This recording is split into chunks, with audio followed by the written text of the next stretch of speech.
और हमारी सहयोगी हर्षा कुमारी सिंह हमारे साथ जुड़ रही है इस पूरे गुर्जर फैक्टर पर बात करने के लिए। हमने पीएम मोदी को भी सुना, हर्षा, हमने सचिन पायलट को भी सुना जिनसे आपने बात की थी और आपने उनसे पूछा भी था कि क्या ये मुद्दा ऐसा है जो कांग्रेस को नुकसान पहुंचा सकता है। हालांकि उन्होंने बड़ा डिप्लोमेटिक जवाब दिया था, लेकिन ये क्या वाकई हकीकत है इस बार की सचिन पायलट के साथ जो भी हुआ पिछले 5 साल में, इसका खमियाजा कहीं कांग्रेस को भुगतना पड़े?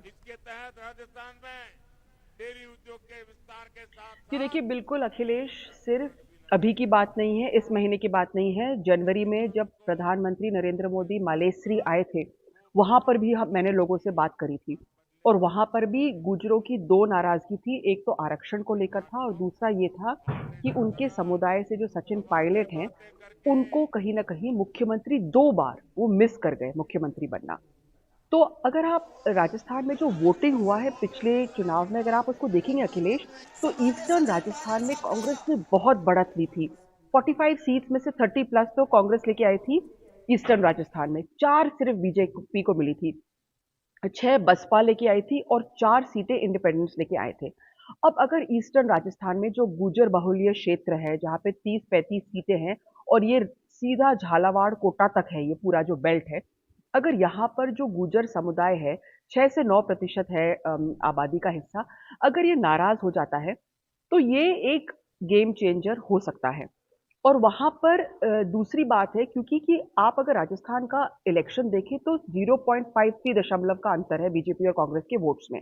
इसका मतलब ये है कि हल्का सा भी स्विंग इस तरफ जा सकता है और गेम पूरा पाला पलट सकता है। दूसरी बात अखिलेश, आप इस पर गौर कीजिए कि पिछली बार कांग्रेस को 11 गुर्जरों को उन्होंने टिकट दिया, 8 जीत के आए।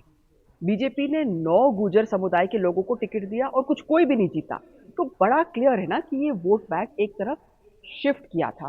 दूसरी बात ऐसा भी है कि राजस्थान की राजनीति में जो कास्ट है ना, वो कभी-कभी पूरा का पूरा कास्ट टिल्ट होता है। तो उसमें बहुत ज़्यादा फ़र्क पड़ जाता है और आप देख लेंगे कि ईस्टर्न राजस्थान में जो कांग्रेस की लॉसेस होंगी ना, वो इस कारण, ये एक बड़ा कारण रहेगा। सिर्फ ये कारण नहीं रहेगा, लेकिन ये एक बड़ा कारण रहेगा। और इसलिए जी पीएम मोदी ने ये बोला है, देखिए उन्होंने जो बोला है वो कुछ फीडबैक की वजह से बोला है। वो समझ गए हैं कि सचिन को लेकर एक सिंपैथी है और उन्होंने सिर्फ जी सचिन पायलट नहीं, उनके पिता का भी नाम इससे जोड़ा है। यानी कि लोगों में, खासकर एक समुदाय विशेष में, एक सिंपैथी है उनको लेकर कि भई वो भी नहीं, उनको भी एक तरह से सज़ा मिली और एक तरह से सचिन पायलट भी मुख्यमंत्री नहीं बन पाए।